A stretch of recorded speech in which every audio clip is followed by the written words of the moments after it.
네, 안녕하세요. 윤석열 계엄이 만들어낸 예기치 않은 결과가 있습니다. 이제 많은 사람들이, 그러니까 우리 같은 이제 좀 맹렬 자유공화 말고 일반적인 사람들이 쟤들 떠드는 소리에 속아 넘어가서 야, 우리가 BTS, 블랙핑크 뭐 이런 걸 만들어내는 그런 그 정말 세련된 사회인데 이게 촌딱스럽게 왜 대통령이 계엄을 해서 나라 망신 다 시키고 그 다음에 보수를 뿌리째 씨를 말렸냐 뭐 이런 식의 사고방식에 많이 함몰돼 있어요. 그런데 세상 일이라는 게 이렇게 최적 직선으로 안 가는 거거든요. 어떤 한 인간이 인생별로 헛살지 않았는데 그 최소한 자기 중요한 그 임기 동안에 근데 자기 전체의 존재 전체를 갖고 아주 절실한 마음으로 그럼 이제 진정성이 있는 거죠. 뭔가를 들이받았을 때는 그게 그냥 어리석고 바보 같은 걸로 끝나질 않아요. 분명히 이제 뒷맛이 남고 후과가 따릅니다. 후폭풍이 있고 좋은 의미에서 오늘 그 같은 이야기를 좀 살펴보도록 하겠습니다. 이제 뭐 사우디 국제방위박람회 한번 보죠. 이번에 2월 8일에서 12일까지 리야드에서 이제 펼쳐집니다. 네. 그런데 이제 블랙 이글스가 이 WDS 에어쇼에 참여를 하기로 했죠. 그래가지고 이제 블랙 이글스가 사상 처음으로 일본 항공자위대 기지 오키나와 나하 기지에 기착을 해서 항공자위대로부터 급유를 받고 교류를 하기로 했습니다. 그러니까 이게 사상 최초죠. 그러니까 이제 줄줄이 이제 변화의 그 어떤 그 흐름이 보이는데 또 한국과 일본의 그 군사훈련, 수색 구조훈련이 9년 만에 다시 이제 재개됐습니다. 예. 조국의 죽창 다 말라 비틀어졌나요? 그리고 길거리에 노재팬 깃발 걸었던 지자체. 중구는 이제 깃발 걸었다가 하루 만인가 걷었고 서대문구 이런 데들 그 시내 몇 개 구는 주변도 많이 그랬을 거예요. 그냥 내내 깃발 걸고 이거 국민 세금으로 걸은 거예요. 이거 구청장이 지 돈으로 건 거 아니야. 이거 나중에 한번 다 법률적으로 한번 손해배상 청구해야 되는지 아닌지 모르겠어요. 일본 밀덕들은 여기에 열광을 했죠. 예. 그러니까 처음 일본에 왔다. 왼쪽 거. 블랙 이글스는 어떻게 날까? 블루 임펄스와는 어떻게 다른가? 아예 한글로 제목을 박아가지고 블랙 이글스의 2012년 해외 첫 데뷔 영국에서 있었던 그걸 소환한 그런 밀덕도 있습니다. 이 2012년을 소환한 밀덕은 누구냐? 돈카츠 씨입니다. 뭐 아시는 분은 다 아실 거예요. 돈카츠 씨는 세계 최고급의 전투기 비행 영상 촬영 기술을 가진 매니아예요. 뭐 저거 지상파 방송사 찍는 것보다 훨씬 더 잘 찍어요. 그럼 뭐 이 양반 영상 보고 다 그런 걸 붙입니다, 사람들이. 예. 그래서 KF21 지난 10월 아덱스 거기에 대해서도 모든 영상 중에 가장 훌륭한 영상을 찍은 분이 바로 이 양반입니다. 그래서 이 양반은 뭐 꼭 우리나라 비행기만 찍는 게 아니고 다 찍어요. 그러니까 이 그 전투기들 그 뜨는 현장은 좀 매니아라서 쫓아가는 것 같아. 거기에 현장에 그 에어쇼에. 그래서 다 찍어요, 보면. 네. 이게 이제 뭘 뜻하냐. 일본 밀덕들이 좀 오른쪽스럽잖아요. 그런데 더 이상 혐한도 죄책감도 없어요. 한국을 있는 그대로 그냥 느껴요. 이 무토 전 일본 대사가 혐한 책을 냈죠. 한국인으로 태어나지 않아 좋았다. 예, 문재인의 그 주먹쥔 그 입술 요렇게 난 그 얼굴을 박아 넣었네요. 그 다음에 이 사람은 이제 한국으로 귀화한 일본인이죠. 호사카 유지. 저는 이 사람 보면 죄책감 드립의 황제야. 전범국과 일본이 제대로 하지 반성하지 않는 이유. 뭐 이런 죄책감 팔이 뭐 본인이 그걸 믿겠지. 팔이라기보다. 그게 황제인데 이런 류의 그 죄책감 드립을 치는 사람들이 전혀 언급하지 않는 분야가 있어요. 위선적이라고 좀 보는데 일본 최악의 최신 범죄에 대해서는 아닥해요. 이게 뭐냐. 1959년에서 1984년 10만 병 제일교포 북송입니다. 그것도 나중에 행여라 일본 정부가 책임질까 봐 적십자사를 내세워서 인도적 조치라고 포장해서 보냈습니다. 일본이 당시에 공산체제가 어떤지 너무나 잘 알아요. 왜냐? 수많은 관동군 장교들이 소련의 포로로 끌려가가지고 거의 반 죽어갖고 돌아오거나 죽은 사람들이 많아요. 그러니까 공산 전체주의 체제가 어떻다는 거 너무 잘 알아. 그리고 6.25도 겪은 거야. 그런 상태에서 거기 죽어라 그러고 그냥 제일교포들을 10만 명이 가는 거를 그냥 이렇게 어레인지를 했단 말이에요. 이거는 2차 세계대전 이후 선진국 정도 레벨에 있는 나라의 최후의 대규모 반인류 범죄입니다. 이거보다 큰 범죄가 없어요. 그 급에 올라선 나라 중에는. 프랑스가 알제리나 베트남에서 인도차이나에서 특히 알제리 북아프리카에서 저지른 짓이 좀 흉악하긴 한데 그건 1960년대 초에 끝나잖아요. 일본이 84년까지 했다고. 그러니까 최후까지의 반인류 범죄예요. 이 일은 어떻게 해서 벌어졌냐. A급 전범으로서 기사회생한 기시노부스케 총리의 작품인데 이 사람이 57년부터인가 60년 사이에 총리였었어요. 그러니까 그 사람이 어레인지한 거예요. 이 사람이 아베 신조의 외할아버지기도 하죠. 이게 굉장히 악랄한 게 이렇게 10만 명쯤을 보내놓으면 그 지인들이 일본에 남아있는 지인들이 이제 여러 가지 소식을 들으니까 1년에 뭐 5,000달러건 6,000달러건 바리바리 싸가지고 보낸다고요. 일본 잘 나갔었으니까 1년에 5,000달러라 그래 봐야 우리 돈으로 하면은 한 달에 한 70만 원 보내는 거 아니에요. 일본에 옛날 잘 나갔잖아요. 지금 70만 원인데. 그러니까 이거 보내는 게 가능했다고. 그러니까 북한 대량학살 전체주의 체제의 외환 빨대를 박아준 거예요. 10만 개 외환 빨대를. 이건 매우 악랄한 군사지정학적 어깃장이죠. 한반도 분단 고착을 갖다가 노린. 그래서 저는 어떤 반인류 범죄가 이게 성격이 좀 다르다고 보는데, 뭐, 들으시는 분들은 좀 각자 좀 생각을 해보세요. 왼쪽은 1945년 2월 일제군이 필리핀에서 이제 마지막 마닐라에서 쫓겨나게 생긴 아주 패전이 확실한 상태에서 10,000명의 결사항전을 하겠다고 마닐라에 남아요. 그래서 몰리니까 마닐라 시민을 죽이기도 하고 직접 아니면은 부녀자들을 내세워서 애들까지 내세워서 총알바지로 앞으로 밀어내고 총알바지 했다가 살아 돌아오면 그 자리에서 또 자기들이 죽이기도 하고 해서 마닐라에서 10만 명의 민간인을 죽입니다. 일제가. 그럼 패전 광기에서 나온 반인류 범죄죠. 그런데 그거하고 그건 45년 2월이면 45년 2월 일제에 보통 그 패전 광기에서 나온 게 보통 뭐 난징은 좀 빨리 있었고요. 그러니까 전쟁의 광기에서 나온 것들이에요. 주로 일제의 그 잔학행위가. 그러니까 대개 한 1937년에서 중일전쟁 시작 때부터 1945년에 집중돼 있다고요. 그리고 더 좁히면은 1942년, 43년, 44년, 45년에 집중돼 있어요. 1942년이 미국이 태평양 전쟁을 벌이면서 확 일제의 숨통을 조르내거든요. 이런 종류의 범죄가 더 지독하냐? 아니면 평화 시기에 무려 25년에 걸쳐서 요거 북한에 이렇게 빨대 박아주면 북체제가 안정화되고 고착되면서 한반도의 통일 기운이 없어질 거야. 이런 그 사악하고 냉혹한 계산 속에 의한 반인류 범죄가 더 악질이냐. 뭐 그건 판단해 보세요. 저는 뭐 개찐도찐이라고 봐, 솔직히 말하면. 굉장히 사악한 범죄예요, 이거. 근데 이런 문제에 대해서 우리 일본이 잘못했습니다. 엎드려 사죄합니다. 위안부 정말 엎드려 사죄합니다.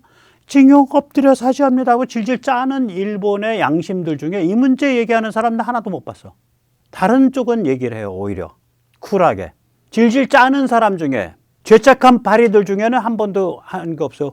혹시 만약에 유지 씨가 호사카 유지 씨가 이 문제 언급했다 그러면 가르쳐 주세요. 정말 그럼 존경할게, 그분은. 그래서 저는 죄책한 파리들 전혀 아주 위선적이라고 생각하고 경멸하는 편입니다. 제일 당장 생생한 거, 그리고 어마무시한 거, 아주 집요하게 벌어진 무지하게 냉혹 사악한 반인류 범죄에 대해서는 아닥하고 옛날에 80년 전 전쟁의 광기, 패전의 광기에서 펼쳐진 반인류 범죄만 가지고 질질 짜는 척하고 이게 뭔 꼴이냐고. 그런데 이런 게 다 이제 없어졌어요. 왜 그러냐? 일본 애들이 혐한파리에 휘둘린 근본 원인이 있습니다. 일본인의 관점에서 보면요. 그러니까 정확히 표현하면 윤석열 계엄 전까지는 한국이 이렇게까지 깊게 그러니까 균열이 있다라고 생각을 못 하는 거예요. 그 사람들은 그냥 사회 지도층은 지도층 다 그물이 그물 이렇게 되고 또 그 지도층에서 그 사회가 그렇게 가는 거지 뭐 이런 식의 안이한 관점을 갖고 있잖아요. 그러니까 대대손손이 의원직이 내려가지 같은 선거구에서. 그러니까 일본 보통 사람들의 관점에서 보면 모든 한국인이 다 문재인 조국 같은 거예요. 왜냐? 그 사람들이 대통령이고 권력자잖아요. 그러니까 그 사람들이 어떤 한국인 초절대 다수의 분위기를 반영하고 있겠지. 당연히 그렇게 생각하죠. 한국의 정치 심리가 깊게 분열되어 있다. 그러니까 만약에 혐한을 가지고 떠드는 사람이 나오면 네가 말하는 한국이 어느 한국이야? 라고 물을 줄을 모르는 거예요. 그게 혐한이 장사가 됐던 가장 근본적인 이유입니다. 이거 지적하는 사람들이 별로 없는데 일본에서 많이 살다 온 사람들이랑 얘기를 하면 얘기를 인정을 하시더라고. 그분들한테 제가 배웠죠, 사실은. 그러니까 이 사람들 관점에서 어떻게 보냐면 한국의 정치 심리, 정치 문화의 깊숙한 균열을 보지 못한 채 대통령과 집권 세력의 사고방식이 한국인 전체의 사고방식이다. 이렇게 착각하는 거예요. 그게 혐한의 전제 조건이에요. 그런데 대통령과 집권 세력 보니까 이거 황당한 놈들일세. 그러니까 한국 놈들 다 황당한 놈들일세. 이렇게 되는 거지. 즉 다시 말하자면 문재인 조국의 사고방식이 한국인 전체의 사고방식이다. 그렇게 받아들인 거예요. 그래서 혐한이 장사가 된 거예요. 그럼 왜 문재인 조국에 대해서 왜 황당하다고 느끼냐? 이런 거죠. 한국인은 우라늄 농축의 핵심 부자재인 불소를 개판으로 관리했잖아. 뭐 20몇 톤이 없어졌다며. 200 몇십 톤인가. 그때 제가 계산해 보니까 무지하게 많이 없어졌어요. 탱크로리로 한 몇십 대분이 없어졌더라고. 20몇 톤이 아니라 훨씬 더 많이 없어졌어요. 그래서 수출 관리 좀 하겠다는데 왜 발작이야? 처음에 시작은 불소에 대한 수출 관리였잖아요. 그게 화이트리스트에 있다가 수출 관리 대상으로 올라가면서 시작하면서 그냥 포토레지스터 뭐 이런 데로 막 번진 거지. 여기서 참고로 우라늄 농축이랑 불소가 무슨 상관이에요? 굉장히 관계가 깊습니다. 우라늄과 불소를 반응시켜서 육불화 우라늄을 만듭니다. 이게 가스예요. 육불화 우라늄은 한 4, 50도 정도까지만 가열해도 가스 상태가 돼요. 5, 60도인가 4, 50도인가 아무튼 100도 이하예요. 그러면 이 가스를 원심 분류해요. 그러면 이 육불화 우라늄 중에 그 우라늄이 U235인 기체 분자와 U238인 기체 분자가 분리되겠죠. U238 쪽은 무겁고 그 육불화 우라늄이 UF6가 무거운 기체고 U235 기반의 UF6는 가벼우니까 원심 분리 돌려버리면은 무거운 건 바깥쪽으로 나가고 가벼운 거 안으로 걸리지. 그리고 가벼운 것만 빼내는 거예요. 가벼운 걸 분리해서. 그럼 이제 나중에 가벼운 그렇게 뭐 수천 번을 하면은 결국은 U235 기반 육불화 우라늄 가스만 모을 거 아니에요. 걔를 이제 온도를 낮춰. 온도를 낮추면은 저거 상태가 되고 거기서 불소를 떼낸다고요. 그러면 이제 원자탄 만드는 농축 우라늄이 되죠. 그러니까 이 불소가스가요. 만약에 그게 사라진 건 맞아요. 어디로? 그러니까 문재인 때죠. 그러니까 수입한 놈은 있는데 이거 뭐 거의 유령회사 비슷하고 이거 저 반도체 회사 들어가는 건데 이게 삼성에도 납품된 적 없고 SK에도 납품된 적이 없어. 그럼 집에 가져가서 그걸로 무슨 프로판 가스 뗄 때 같이 섞어 뗐냐고. 안 되죠, 당연히. 어디 갔냐 이게 어디. 제가 이 얘기 한번 하니까 이거는 불소가스 이거는 좀 안보 문제다 그러니까 또 아는 척하면서 그거 우라늄 분리할 때 그냥 대충 불소가스면 쓰면 되는데 뭐하러 비싼 일제 씁니까? 중국제 써도 충분합니다. 뭐 이러고 아는 척하면서 반발하는 사람이 있는데 무지하게 정교한 분리 과정이기 때문에 불소가 순도가 높을수록 당연히 좋죠. 당연히 좋죠. 예. 여기서 이제 세뇌 탈출 안내 말씀 좀 드리겠습니다. 아시다시피 이게 알림 또 구독, 좋아요 이런 게 지금 그 구글의 알고리즘을 이렇게 제대로 자극하는 아주 그 예리한 비수잖아요. 제가 뭐 지금도 18만 1천인가 19만 1천이죠. 지금 말하고 닳도록 뭐 한 1, 2년째 지금 그 뭐 18만 19만에서 놀고 있는데 그 이제 많이 좀 제대로 알림이 가고 노출될 수 있도록 좀 해주시고 또 흥이 좀 나시면은 회원도 좀 가입해 주시고 예, 그러면 세뇌 탈출을 좀 하는데 도움이 되겠습니다. 아까도 말씀드렸지만 윤석열 계엄이 일본인한테 준 직관적 느낌이 뭐냐면 한국이 하나가 아니야. 그거죠. 따라서 혐한이 뿌리박을 그 토양이 없어진 거예요. 혐한의 뿌리박은 토양은 뭐냐면 모든 한국인은 다 문재인 조국류야. 이게 혐한이 뿌리박을 수 있었거든. 이 일본 사람들한테 충격이죠. 여기 찬성하든 안 하든 뭐 저런 짓까지 하고 반대를 하던 혹은 야 그럴 수밖에 없었나 보다 찬성을 하던 대통령이 국회를 상대로 초단기 비무장 상징적 계엄을 내렸다가 해체했고 그 후에 그 대통령이 잡혀가서 내란 혐의로 재판받고 있다. 그럼 한국의 메인스트림 정치가 이게 하나가 아니잖아. 깊게 분열되어 있는 뭐 두 개의 흐름이 있는 거 아니야? 이렇게 되는 거죠. 즉 조국 문재인스러운 진영과 그에 반대하는 진영이 극심한 충돌을 일으키는 그런 분열된 정치 지형이다. 그러니까 누가 혐한 얘기를 하면 야 그게 지금 네가 말하는 게 조국 문재인의 한국이야? 아니면은 리짜밍 더불당의 한국이야? 그걸 물려받은? 아니면은 그 반대 진영에 있는 한국이야? 라고 이제 반문을 하게 되고 혐한을 더 뭐 얘기할 게 없게 돼요. 거기다가 한류가 더 약진을 했고 그새 그리고 일중 대립이 격화가 진행되고 있잖아요. 그러니까 어차피 한국 같이 가지 않으면 이거 굉장히 위험하다. 이런 게 있어서 지금은 이제 혐한이 싹 하루아침에 날아가 버린 그런 상태가 됐죠. 자, 그러면 이제 이거는 우리가 여기서 이제 우리가 한 가지 더 들어가 봐야 돼요. 뭘 더 들어가 봐야 되냐. 좌빨 및 친중 글로벌리스트들이 소용돌이 정치 문화의 마지막 상속자입니다. 소용돌이 정치 문화라는 건 대통령 권력을 중심으로 빨려 들어가는 정치 문화죠. 근데 전통적 제도권, 저는 우파, 보수 이런 말 안 써요. 먼저 우파라 그러면 제가 말씀드렸듯이 상대가 이게 독극물인데 독극물의 상대를 좌파라고, 제대로 된 좌파라고 인정을 해줄 때 제가 우파할 맛이 나잖아요. 우라는 건 좌에 대한 엔티테제인데 상대가 아주 그 맹독성 폐기물인데, 그렇게 되면 제일 확실한 우파는 저기 그 폐기물 처리장에 있는 분들이 제일 확실한 우파예요.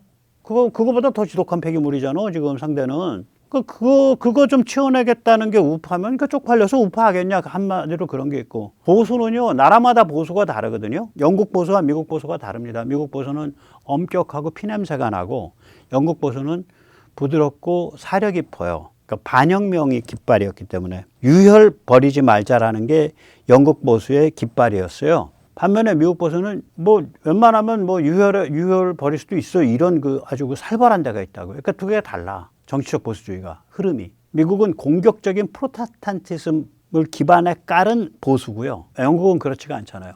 그러면 이제 심지어 영미 사이에서도 보수가 다르다고 한다면 한국 보수주의는 뭐야? 하면은 정치 철학한 사람도 없고 정치 철학에 기반이 되는 도덕 철학하는 사람도 없고, 그러면 전공이 꼭 아니더라도 거기에 맞춰서 어떤 그 비전을 정립한 사람도 없어. 그냥 보수요 이런 거야. 그래서 그것도 싫어. 그래서 저는 그냥 전통적 제도권, 거기는.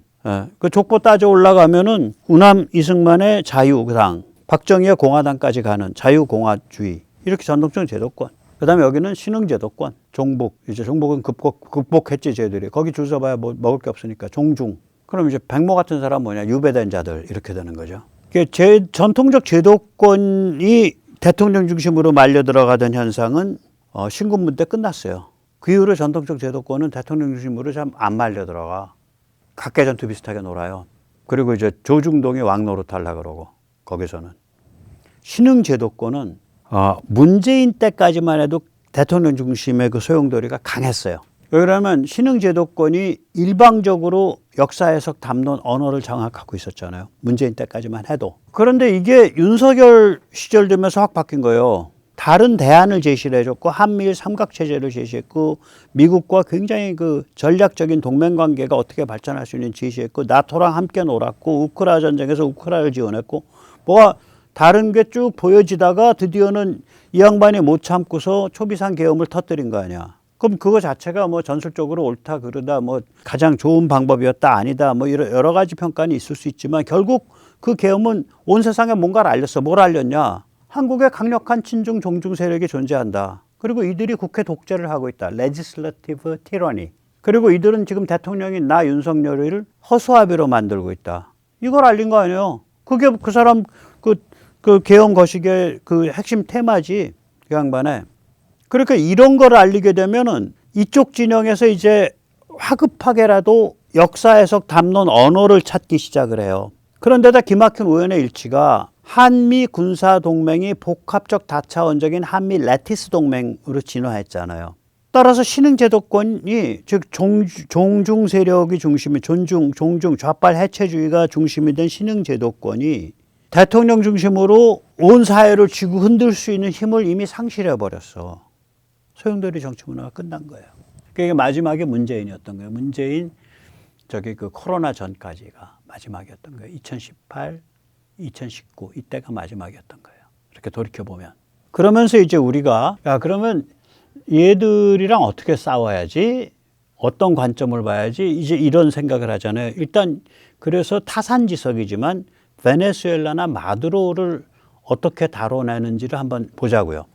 일단 구분해서 쐐기를 박아요. 베네수엘라는 뭐냐면 지배 집단 내부의 쐐기를 박는 거예요. 지금 어쩌면은 이 사악한 두 남매가 마두로를 팔아넘겼을 수도 있어요. 지금 대통령 하고 있는 델시 로드리게스, 그 다음에 지금 국회의장 하고 있는 호세 로드리게스, 이게 두 남매의 오빠 누이 동생 관계야. 그 아버지는 좌파 스럽고 또 소위 민주화운동 하다가 고문받아서 죽었어요. 근데 집안이 잘 살았나 봐. 그래가지고 어머니가 유럽으로 건너가가지고 이 둘을 유럽에서 고급 교육을 시켰다고. 근데 이 여자 그 보통 렉이 아니에요. 이게 저기 뭐야 우리 전 국정원장도 하고 그랬어요. 이 여자 지금 저 입고 있는 저게 뭐야 그 드레스가요. 예, 키아라 보니 드레스예요. 저도 이거 뭔지 몰라서 이거 뒤져본 거야. 그러니까 어떻게 발음해야 되는지를 몰라서. 비싼 거라 그러더라고요. 한 2천만 원 넘나 봐요. 신고 있는 저 하이힐이 지금도 그거 신고 있는지 아니면 다른 데서 잘 신고 나오는 하이힐들이 보통 한 200만 원 해요. 예, 발렌티노 하이힐 잘 신고 나와요. 지금 베네수엘라 사람들 다 굶어 죽고 다 튀는데. 이렇게 이런 급의 사람들이에요. 마두로는요 순진한 버스 운전기사였고 출신이 그 쿠바 가서 훈련받고 왔고 마두로는 여기는 범털 출신이고 자기 아버지도 족보가 있는 그 좌파 쪽 운동가였고 활동가였고 그리고 재산이 있는 범털이고 고급 교육 받았고 그러니까 이자들이 이 남매가 마두로를 팔아넘겼을 수도 있어요. 예, 그럴 수도 있다고. 그러니까 이게 지금 미국이 베네수엘라를 접근하는 방법은 뭐냐면 어떻게 해야 유해를 최소화하냐, 어떻게 해야 기득권 세력의 반작용을 최소화하면서 노골노골하게 만들어가지고 스무드하게 이행할 수 있냐, 이거를 보고서 하고 있는 조치들이에요.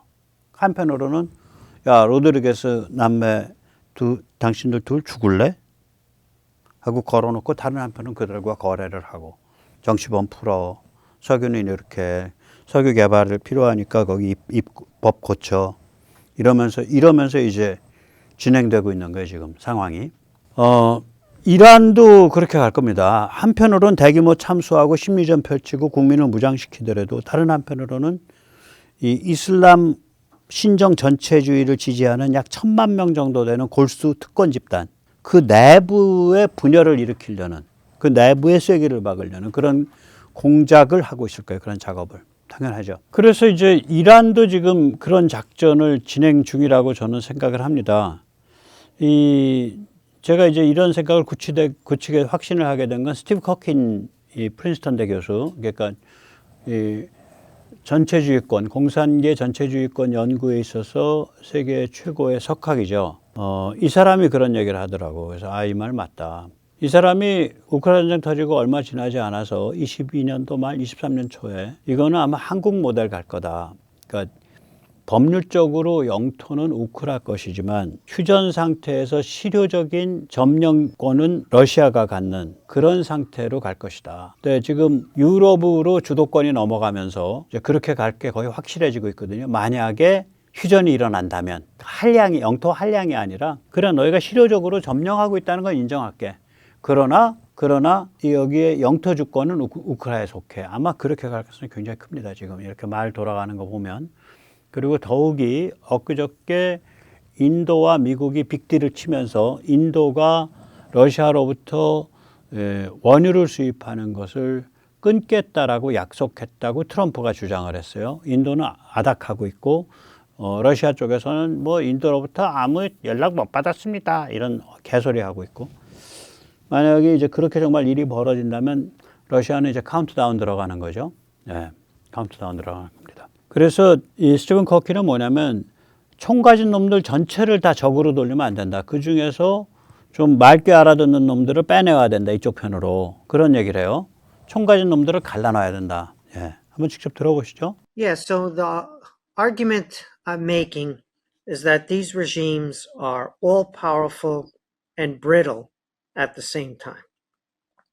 They have inbuilt vulnerabilities that can be exploited, even though they have massive repressive apparatus and they can shoot and kill their people like we just saw again in Iran.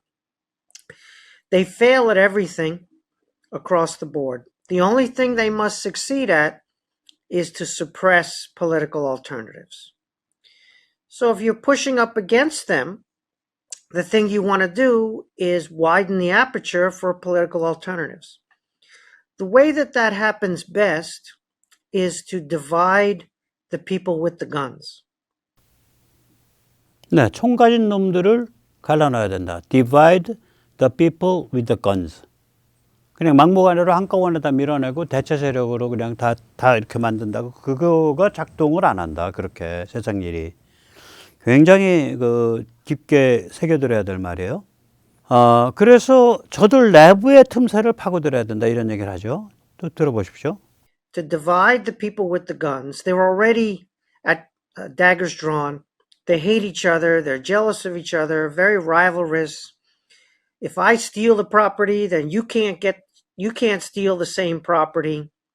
And so there's just a lot of hostility inside this massive repressive apparatus. They also often have patriotic feelings, and they worry how the country is going down the drain because of bad leadership, corrupt and incompetent leadership that they see all around them. And so there's opportunity there. It's not easy, but that opportunity comes from exploiting those divisions within the people with the guns and trying to co-opt them onto a pathway of a different future.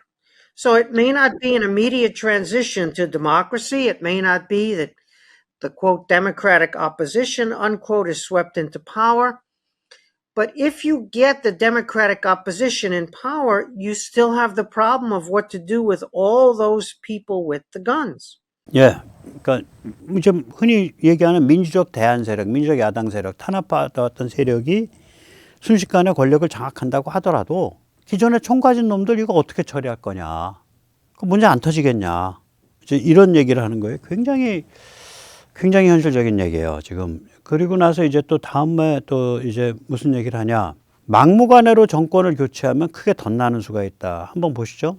And in a country like Venezuela, where you have jungle, you could have a permanent insurgency against any rapid democratic transition. In the case of Iran, you have at least 10 million, probably more, hardcore members of the regime. Now, that's a country of 90 million, but still, that's a lot of people who may be willing to die for the survival of that regime.